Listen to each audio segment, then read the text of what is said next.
On va maintenant comprendre ce que deviennent les avions quand ils ne volent plus. Voici leur plus grand parking en Europe.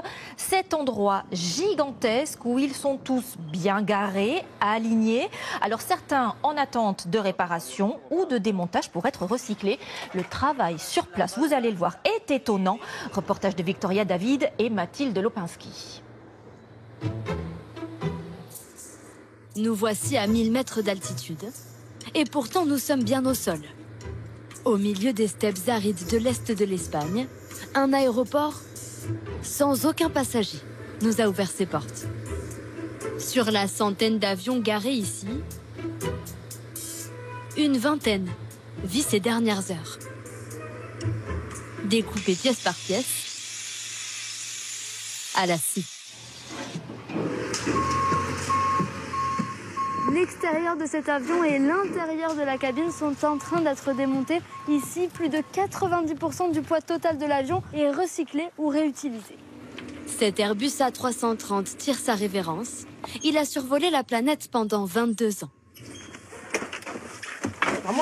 On soulève. Ces sièges vont par exemple être recyclés. On sépare d'abord les sièges du reste de l'avion pour pouvoir récupérer les pièces du plafond, comme les masques à oxygène.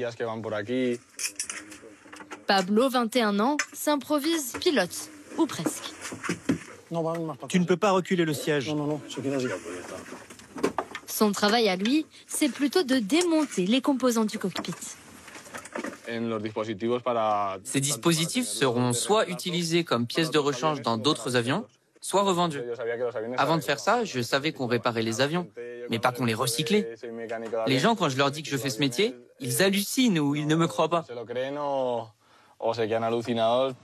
Mais détrompez-vous, ceci n'est pas un cimetière. Grâce à son climat sec, le plus grand parking d'avions d'Europe accueille aussi les appareils inutilisés par les compagnies pendant les périodes creuses. Car ici, le stationnement coûte 4 fois moins cher que dans un aéroport traditionnel.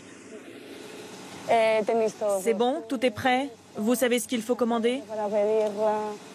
Paola, la responsable, chouchoute ses pensionnaires. Normal, le prix catalogue peut grimper jusqu'à 400 millions d'euros pour certains.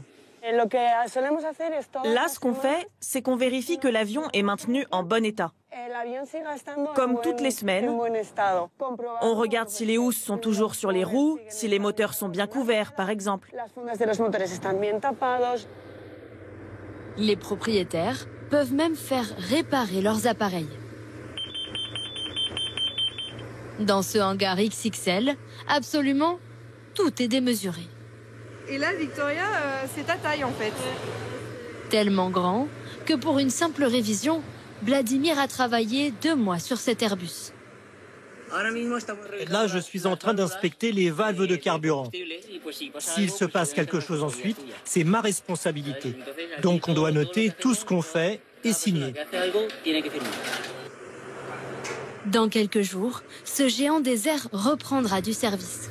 En 15 ans, cet aéroport a déjà accueilli 500 appareils.